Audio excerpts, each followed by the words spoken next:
A few days ago, my car was not running well.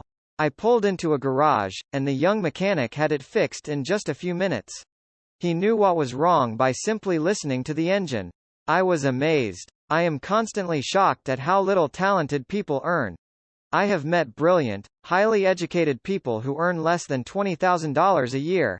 A business consultant who specializes in the medical trade was telling me how many doctors, dentists, and chiropractors struggle financially.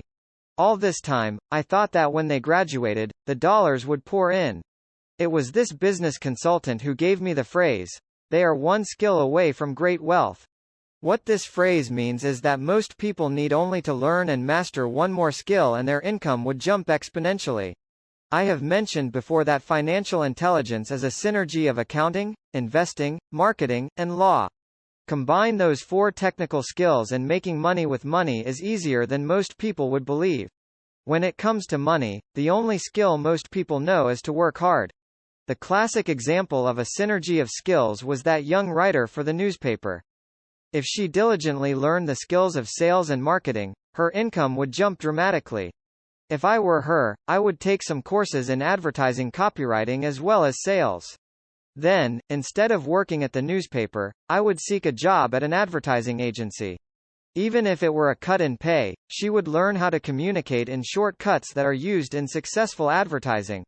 She also would spend time learning public relations, an important skill. She would learn how to get millions in free publicity. Then, at night and on weekends, she could be writing her great novel. When it was finished, she would be better able to sell her book.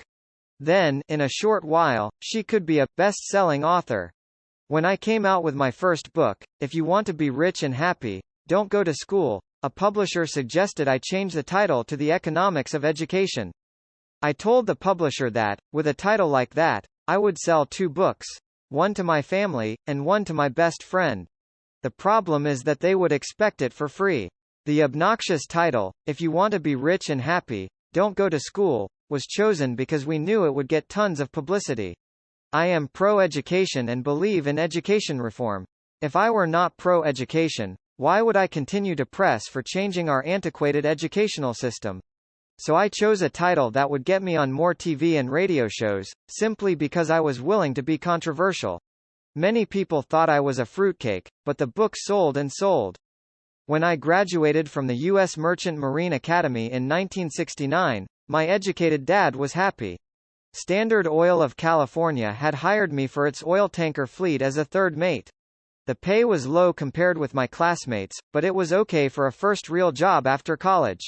My starting pay was about $42,000 a year, including overtime, and I only had to work for 7 months. I had 5 months of vacation. If I had wanted to, I could have taken the run to Vietnam with a subsidiary shipping company and easily doubled my pay instead of taking 5 months of vacation. I had a great career ahead of me, yet I resigned after 6 months with the company and joined the Marine Corps to learn how to fly. My educated dad was devastated. Rich Dad congratulated me. In school and in the workplace, the popular opinion is the idea of specialization.